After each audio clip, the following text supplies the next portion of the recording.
ያጠፋሁት ነገር ጣሊያን ሰርቻለሁ፣ ዱባይ፣ አቡዳቢ፣ አምስተርዳም፣ ቤልጅየም፣ ፍራንክፈርት።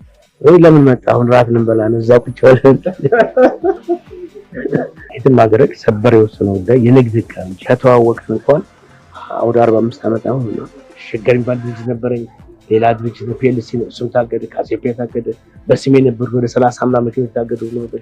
ቤተሰቦች እኔን መቀበላቸው በጣም ትልቅ ነበር። እሷም በጣም ትልቅ ነበር። በምን አይነት መንገድ አድርገው እዛ ገብተው ይሄን እንደሚያሳግዱ ብቻ ነው የማይገባኝ። መኖሪያ ቤት እስከማጣ ድረስ ደርሼ ሰው ቤት ነበር። ዝም ብለን ስብር የወሰነ ውሳኔ ዶካችን አጣሪ ኮሚቴ አልወሰነ ውሳኔ እንደገና ወደ ላይ ወጥቶ የሚታገድ እጄ ላይ ብር አልነበረም። አትሊስት 50 ሺህ ብር ምናምን ነበር። አሁን ያ ገንዘብ እንኳን በብር ቢሰጠኝ ወደ ውጭ ልስራበት ብር ዋጋ 1000% ቀንሷል። ዓለም ግባት ካለ እናቆመዋለን። አንከዛለ መቼም ቢሆን ዞርን ያተመልሰ መጓዛችን አይችልም። ቤት ሁሉ ገዛውላቸው። ዱባይ ሄጄ ነበር። ዱባይ 2 ዓመት ቆየሁ። ተመልሼ ኩክ ሆኜ ሰራ ነበር። ኢትዮጵያ ምግብ ሰራ ነበር። ባለቤቴም ታስተናግድ ነበር።